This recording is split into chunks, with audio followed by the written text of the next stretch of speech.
But the important thing that I've gotten from everything is how I react to it. I used to be so negative with myself whenever I would have a situation where I would have a long block or I would be stuttering a lot. And now it's just different. And I understand that, those things are going to happen. And all I can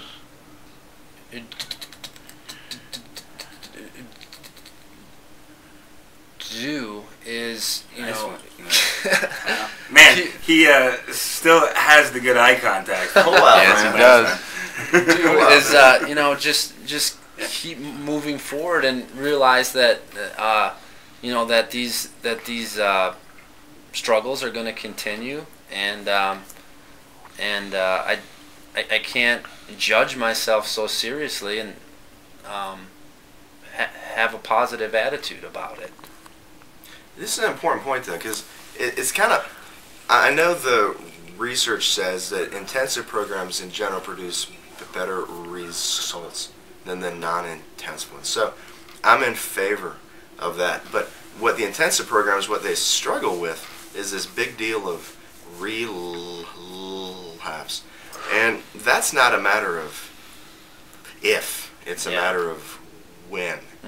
And, you got that high, where it's like, I've never talked this good in my life. And then it pops back again, and the stuttering comes back. And it sounds like you've got a good head on your shoulders. When that severity might come back from time to time, you'll learn how to better process it. Well, I mean, I'm not gonna lie. I mean,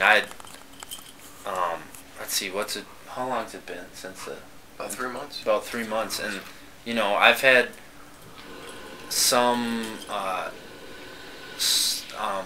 I've had some days where I've really struggled, and what I've found that has helped me the most is to reconnect with other people that stutter, because my life in Minnesota consisted, before I went to the intensive stuttering program, consisted of no interaction with other stutterers. And once I got back into my routine, it was kind of like that for a while. And then I realized that I needed to reach out to some of these friendships and some of these contacts I've made, like Eric and other people that were in the program, and I started to go into NSA chapter meetings, and then it's just like all the good feelings and all the things you learn just come flooding right back again. And it's just like, wow, okay, that's good. I remember. It's not the end of the world. On top of that, too, is when I've gotten to be more objective about it, and this is just a for example, but for me it's so germane.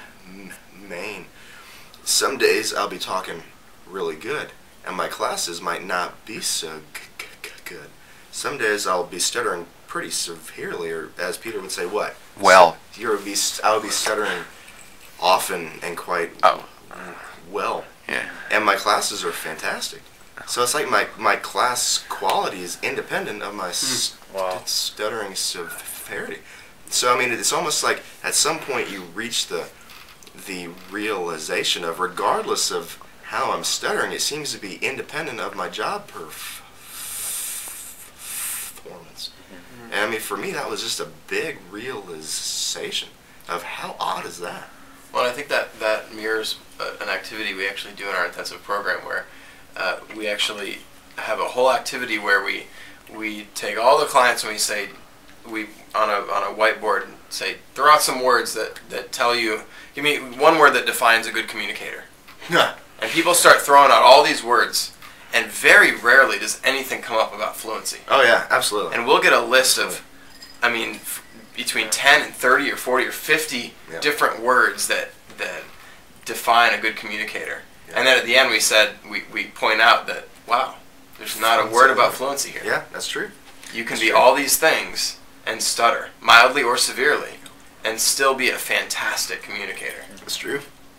There was so many things like that. I like to think I like to believe that I think things through, but there's a lot of things, activities that we did like that just really made me sit back and think and be like, wow, I've never considered that before,